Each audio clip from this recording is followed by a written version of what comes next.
સ્વાગત છે મિત્રો તમારું આપણી ચેનલ ન્યૂઝનગરમાં। ગુજરાતના મુખ્ય સમાચાર જોવા માટે વિડીયોને લાઇક કરો અને વિડીયો ગમે તો તમારા મિત્રોને શેર કરો। તો આજના મુખ્ય સમાચારની વાત કરીએ તો મિત્રો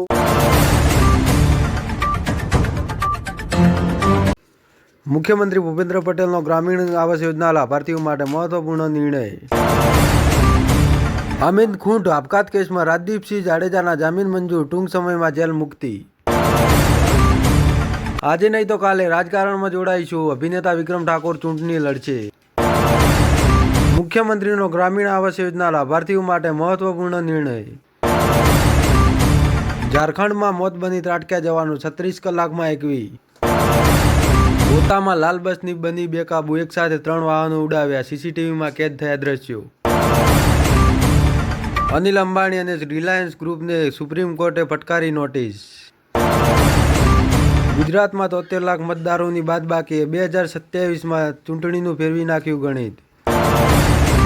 ટાઉન પ્લાનિંગ સ્કીમ હેઠળના વિસ્તારોમાં ફરજિયાત બિનખેતીનો નિયમ રદ થશે। પોલીસ કર્મીઓ કેમ બની રહ્યા છે નાસીપાસ, 24 કલાકમાં ગુજરાતના 3 જવાનોએ જીવન ટૂંકાવ્યું। એમએલએ વિમલ ચુડાસમા થયા લાલકુમ, મતદાર યાદીમાંથી અનેક નામો રદ થયા, રોષે ભરાયા। હાઈકોર્ટમાં સત્તાવાર ભાષા અંગ્રેજી, ગુજરાતીમાં દલીલો નહીં ચાલે, ગુજરાત હાઈકોર્ટ। અરવિંદ કેજરીવાલને ઈડી કેસ કોર્ટે નિર્દોષ જાહેર કર્યા। ગુજરાત યુપીને 45 રનથી હરાવ્યું, 5મા સ્થાનેથી 2જા સ્થાને પહોંચ્યું। ગુજરાત હાઈકોર્ટમાં ગુજરાતીમાં દલીલો નહીં ચાલે, કોર્ટે અરજદારને નકાર્યા।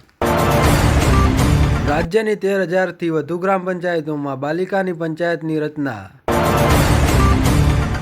રાજકોટના અટલ સરોવરનું અનોખું આકર્ષણ, આજ દિન સુધી 14 લાખથી વધુ લોકોએ લીધી મુલાકાત।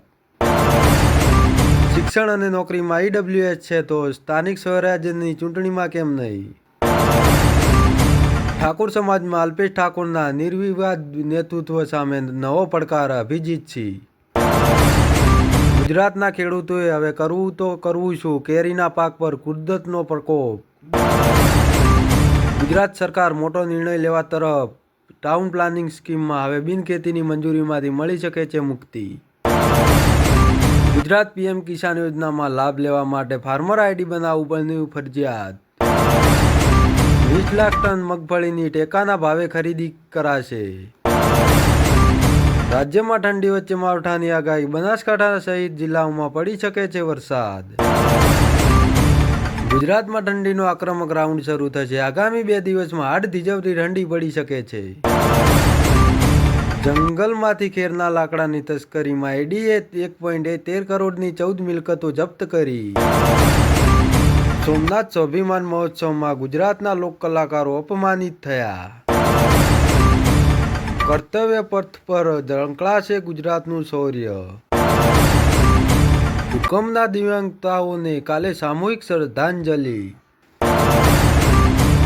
WPLમાં ગુજરાત જાયન્ટ્સમાં ઇજાગ્રસ્ત ટીટાસના સ્થાને કલિતાને લેવાઈ।